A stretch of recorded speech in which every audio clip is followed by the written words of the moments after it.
नमस्कार मित्रांनो, माझं नाव निखिल सकपाळ. जर पुन्हा एकदा स्वागत करतो आपल्या मी कोकणी निखिल या मराठी चॅनलमध्ये. शिमगोत्सव चालू आहे आणि शिमगोत्सव म्हटला की अगदी महिनाभर दीड महिना हा कार्यक्रम चालू असतो. आमच्याकडचा जो शिमगा चालू झालेला आहे.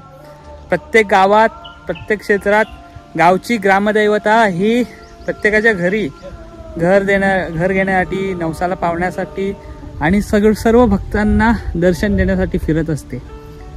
कुठलाही ग्रामदैवत असू दे, पालखीच्या स्वरूपात, खेळ्यांच्या स्वरूपात, गोमूच्या स्वरूपात, संकासुराच्या स्वरूपात हा संपूर्ण घरोघरी जात असतो. आता आमचा गाव म्हणजे दापोली तालुक्यामधील आसूद गाव, रत्नागिरी जिल्हा, आणि आमच्या गावची ग्रामदैवत म्हणजे श्री झोळाई देवी. त्या देवीचा आमचा काटखेळ असतो.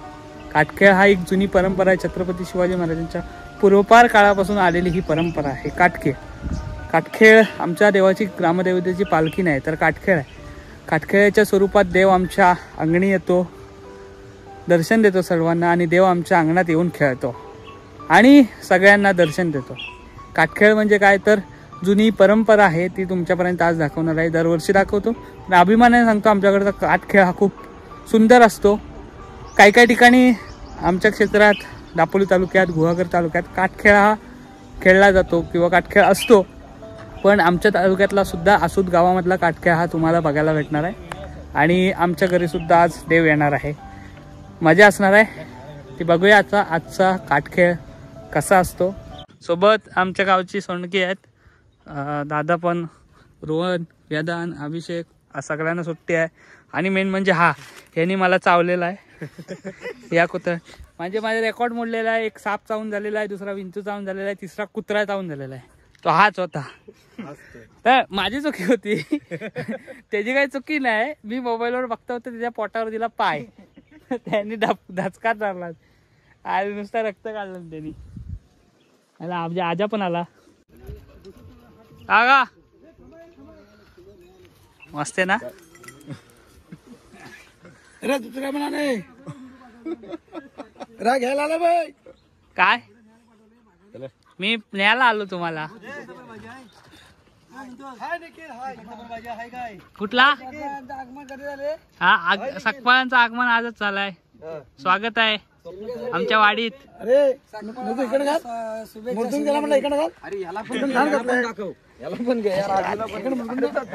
नमस्कार.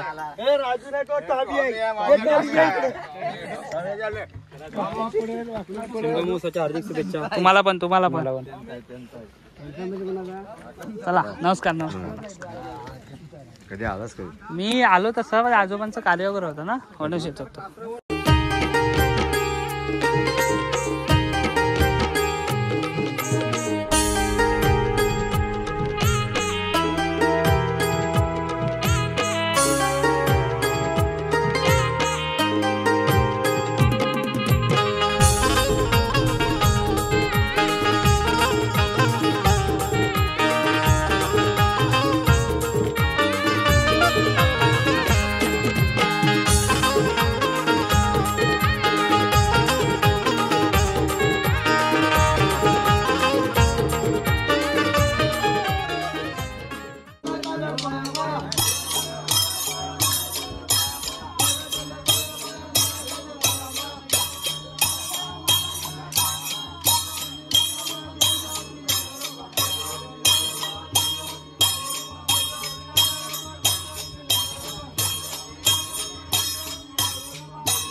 काटखेळ हा आमच्या होळीच्या तिसऱ्या होळीपासून बाहेर पडतं आणि तिसऱ्या होळीपासून बाहेर पडल्यानंतर आम्ही पहिल्या दिवशी गावात मान देतो देवांना सर्व. त्यानंतर आमचं गाव सर्व फिरायला सुरुवात करतो तिसऱ्या 5व्या दिवसानंतर. असा सर्व गाव जवळजवळ म्हणजे होमाच्या आदल्या दिवसापर्यंत पूर्ण गाव आम्ही कव्हर करतो आणि होम झाल्यानंतर दुसऱ्या दिवशी धुळीवंदनच्या दिवशी हा कार्यक्रम पूर्ण संपतो.